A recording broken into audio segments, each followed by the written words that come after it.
이번에 코로나 상황 전문가와 짚어보겠습니다. 박순영 가톨릭대의대 명예교수와 함께 얘기 나누겠습니다. 안녕하십니까? 안녕하세요. 확진자가 계속 늘면서 이제 언제쯤 코로나가 풍토병으로 바뀔 수 있는가, 이 부분이 가장 관심인데, 미국에서는 한국에서 4월쯤이면 그렇게 되지 않을까, 또 이런 전망이 나왔더라고요.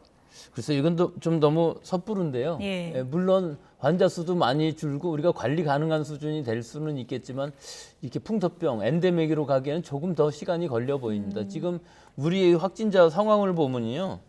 지금 오늘 3만 명대 중반이긴 하지만 이게 사실은 의미가 좀 다릅니다. 지난 토요일 날 36,362명. 예. 다음에 보통 주말이면 진단검사 수도 줄어들고 좀 환자 수가 줄어드는 것이 일반적인 상황이었는데 오미크론 영향으로 이런 것들이 다 없어졌거든요.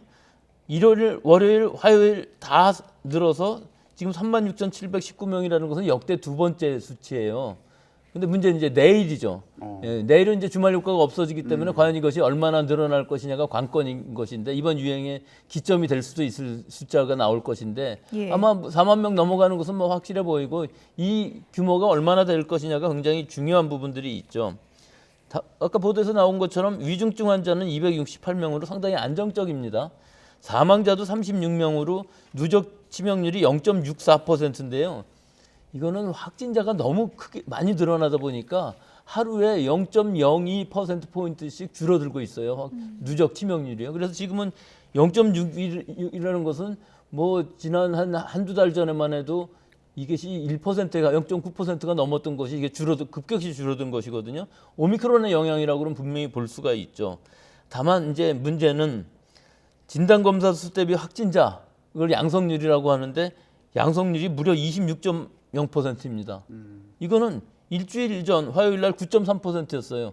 그 이전에는 대부분 5%였던 것이 이것이 뭐 거의 3배 이상 지금 한 줄 만에 늘어난 것인데 이건 물론 검사 체제의 변화가 있었던 것이 영향을 주죠. 선별 검사로 일단 신속 항원 검사에서 양성이 나온 사람만 PCR을 하기 때문에 분모 수가 더 줄어들고 확진자 수는 늘어나는 이런 양성률이 높아지는 상황은 있을 수가 있지만 실제로 우리가 지금 오미크론이 92% 점유율을 가지고 있는 아주 지배종이 된 상황에서는 앞으로 당분간은 좀 늘어날 가능성이 있습니다. 네, 이러다가 확진자 10만 명 이상 나올 수 있다 이런 전망까지 나오고 있는데 정부에서는 이런 상황에서 재택치료 그리고 자가격리 체계를 바꾸겠다고 발표했습니다. 저희가 몇 가지 궁금증을 준비했는데요. 그래픽 보여주시죠.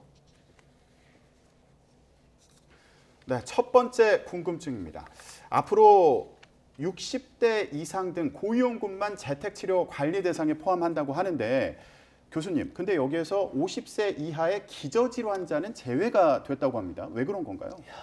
왜 그런다기보다 실제로 이 선택과 집중을 해야 되는 건 맞습니다. 고위험군에 팍스러비드도 처방을 해야 되고 위중증 환자도 고위험군에 대부분 나오기 때문에 이렇게 해야 되는 건 맞는데 그렇다고 그래서 50세 미만의 이 고위험군들을 지금 여기에 들어가 있지 않거든요. 결국은 세부 지침이 마련되어 있지 않은 거예요. 아무리 연령이 낮다 하더라도 고위험군에서 사망하시는 분, 급격히 나빠지시는 분들 많이 있고 얼마 전에도 17살짜리 고등학생이 광주에서 사망하지 않았습니까? 치료 시기를 놓치게 되면 사망할 수 있는 것이 오미크론의 굉장히 위험한 부분, 독감하고 다른 부분인데 그런 부분들의 좀 지침이 아직도 되어 있지 않다는 것이 좀 아쉬운 부분입니다. 예, 60세 이상만 모니터링을 한다면 요즘에 좀 많은 부분이 좀 혼동된다는 분들이 많은데 그러면 60세 이상이 아닌 경우 확진자의 동선 추적이 불가능한 상황인 건가요, 지금? 그렇죠. 지금으로서 동선 추적을 하지 않는 거죠. 예, 그럼 어떻게 해요? 확진자가 돌아다니면 안 되잖아요. 확진자가 돌아다니지는 않지만 확진이 됐을 경우 예. 그 확진자가 자기가 접촉한 사람들을 다 기억해내서 그분들한테 연락을 해서 그분들이 자발적으로 진단검사를 받아야 되는데 여기서 또 하나의 맹점이 있습니다. 밀접 접촉자로 나랑 같이 어저께 저녁 같이 먹었는데도 불구하고 60세 미만이라고 그러면 PCR 진단은 받을 수가 없어요. 그렇죠. 네, 그러면 신속항원 검사 받아갖고 예. 거기서는 초기에는 음성이 나올 가능성이 예. 높거든요. 그럼 며칠간을 걸쳐서 계속 음성이 양성이 될 때까지 일반 생활을 하면서 지역사회 전파를 할 가능성이 충분히 있다는 것이죠. 예. 그래서 이런 부분에 있어서 밀접 접촉자로 인정을 했으면은 좀 빨리 PCR을 해서 확진 검사를 먼저 하는 것이 맞는 것이지 실제로 이 초기 단계 감염 초기 단계에서는 이 양성이 나오기가 상당히 어렵거든요. 신속 항원 검사 같은 경우는 조금 더 바이러스량이 많아야 되기 때문에 이런 밀집 접촉자의 경우는 보건소뿐만 아니라 개인적으로 낸 상황에 있어서 PCR 검사를 받게 해주는 것이 좋지 않나 그렇게 생각합니다. 예, 그리고 확진 같은 경우에도요. 알아서 자가격리를 해야 되고 집에 있어야 되는 거잖아요. 어떤 감시는 없는 거고요. 그렇죠. GPS가 이제 없어지기 때문에 예. 만약에 확진자가 밖에 나가서 뭐 카페를 가든지 식당을 가든지 쇼핑을 한다든지 하는 것들에 대한 체크는 하지 않는 상황이기 때문에 예. 국민들이 좀 자율적으로 그런 지침을 잘 지켜달라 하는 방역 당국의 부탁이죠. 예. 네. 재택 치료와 또 자가격리 달라지는 부분에 대해서 짚어보고 있는데요. 또 다른 궁금증 알아보겠습니다. 다음 질문 보여주시죠. 자, 일단 재택치료 집중관리군 대상은 60세 이상 고령층과 또 50세 이상 가운데서 기저질환자 등이 포함이 되는데 그렇다면은 그 외에 셀프 관리 대상이 되는 일반 확진자들도 있지 않습니까? 근데 집에 있다가요, 갑자기 아플 수도 있잖아요. 이럴 때 어떻게 해야 되나요? 이 부분이 상당히 애매합니다. 예. 그 동네 병의원에 전화해서 비대면 진료를 하라고 하는 것인데 이 현실을 생각해 보면 이게 과연 가능할 것이냐? 예. 나 이 환자에 대한 정보가 아무것도 없는 상황에서 동네 병의원에서 지금 환자를 한참 보고 계시는 의사 선생님한테 전화를 해서 나 지금 코로나 확진됐는데 이런 상황이다 얘기하면은 과연 친절하게 자세하게 대답을 해줄 수 있는 것이냐 하는 부분하고요. 또 하나는 그 의사 선생님이 뭐 근거로 가질 만한 여러 가지 자료들이 있어야 되는데 증상 이외에 내가 체온계도 갖고 있지 않고 산소 포화도 기계도 갖고 있지 않다면은 산소 포화도도 모르고 체온도 모르고 증상만 갖고서 어떤 판단을 할 수 있을까요? 결국은 해열제나 이런 간단한 약 처방을 할 수 있을지 몰라도 이분이 위험도가 있는지 없는지 병원에 가야 되는지 안 가야 되는지의 판단은 어려울 것으로 보여서 이런 데 대한 세부 지침이 필요해 보이고요. 예. 적어도 재택 치료를 하고 있다 그러면은 체온계하고 산소 포화도를 잴 수 있는 기계 정도는 전부 나눠주지 않으면 이거 상당히 큰 혼란이 나올 것으로 보입니다. 셀프 관리 이 표현이 많은 분들이 상당히 혼선을 줄 수 있는 표현인데 내가 어떻게 이 상황에서 해야 될지 궁금한 게 많습니다. 다음 궁금증도 좀 보여주시죠.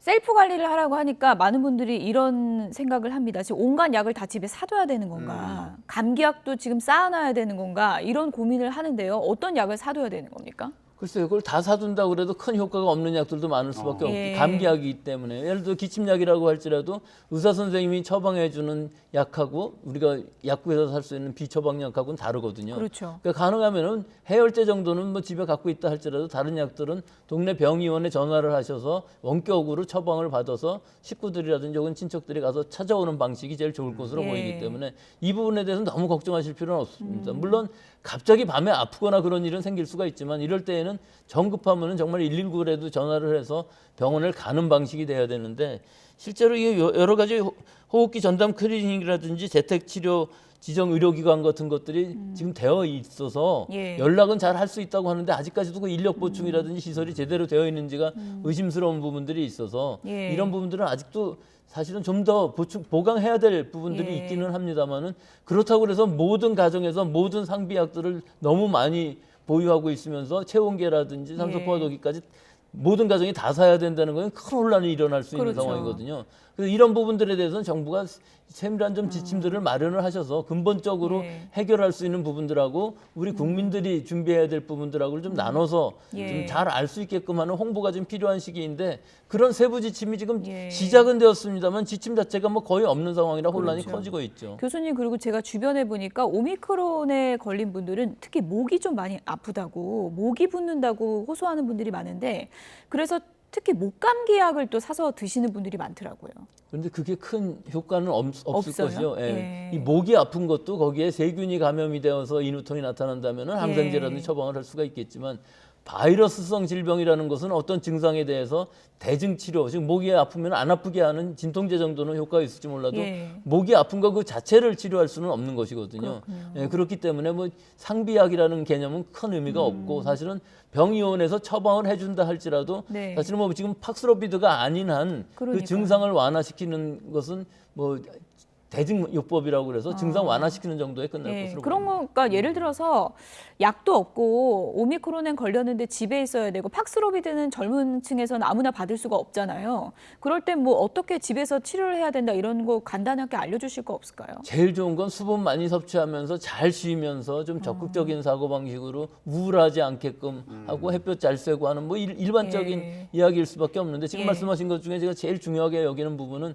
지금 팍스로비드로 50세 이상만 처방을 할 수가 있거든요. 그렇죠. 50세 미만이라도 굉장히 위험한 사람들 많이 있습니다. 예를 그렇죠. 들어서 장기 이식을 해서 면역 억제제를 복용하고 계신 분들 같은 경우는 사실은 감염되면 굉장히 위험하거든요. 그렇죠. 미리 팍스로비드 처방을 할 수 있어야 되는데 처방 자체를 할 수 없게끔 되어 있기 때문에 이것이 문제라서 이것은 사실 연령 제한은 필요 없을 것으로 보입니다. 12세 이상 40kg 이상이면은 승인을 받은 거거든요. 처방을 예. 할 수 있게끔. 하지만 방역 당국에서 막는 것이기 때문에 이 부분은 앞으로라도 빨리 개선을 해서 이 젊은 층에 있어서도 고위험군인 경우에 있어서는 처방을 할 수 있는 이런 적극적인 투여 방침이 필요하다고 봅니다. 네. 그럼 고위험군이 아닌 경우에 오미크론 진단을 받았다. 이럴 때 약을 꼭 먹어야 되는 건 아니고 혹시 열나거나 아플 때 대비해서 해열 진통제 정도 준비해 두면 된다. 이렇게 보면 되는 건가요? 그렇죠. 제일 중요한 건 근데 해열 진통제나 또 기침이 나올 때 기침약 같은 것들이 다 여러 종류들이 있는 목 아플 때 진통 받을 수 있는 다양한 약들이 있지만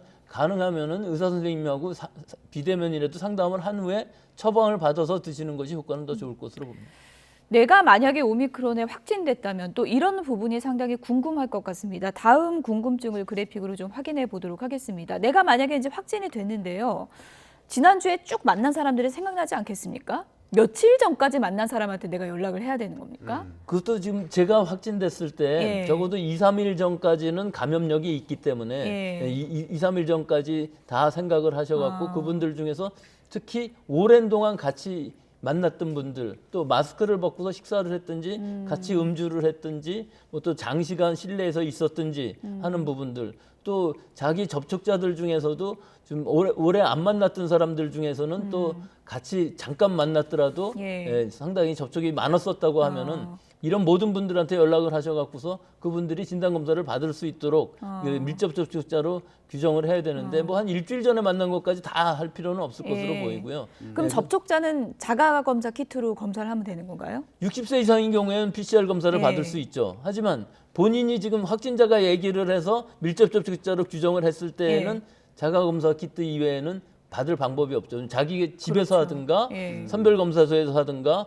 혹은 병의원 지정된 병의원에서 신속항원 전문가용 신속항원 검사를 받든가 이것밖에 가능하지가 않기 때문에 거기서 음성이 나왔다 할지라도 사실은 불안한 거죠. 모든 사람들이. 근데 몇번 밀접 더. 접촉자인 경우에는 가서 PCR 검사를 받을 수 있는 거 아닌가요? 그거는 보건소에서 문자로 연락을 해줬을 그렇군요. 경우에는 그게 가능한데 지금 정부의 방침은 확진자 당신이 직접 체크를 해서 접촉한 사람들을 올려라 이렇게 된 거거든요. 그래서 여기서 한 가지 개선점이라고 볼 수 있다면은 이것을 앱에 올려서 밀접 접촉자로 지정을 해주면은 방역 당국에서는 이분들에 한해서는 PCR 검사를 무료로 받을 수 있게끔 하는 방침을 마련하면 되겠는데 아직까지 그런 방침이 나온 것이 보이지를 않아서 지금 상황에서는 아마 PCR은 못 받을 것으로 보이고 지금 현재 혼란 상황에 있습니다. 예. 밀접 접촉자로 자기가 직접 느끼는데 어저께 네. 저녁에 같이 밥을 먹었는데 이분이 확진이 됐으면 저는 진단검사를 받아야 되지 않겠습니까? 그렇죠.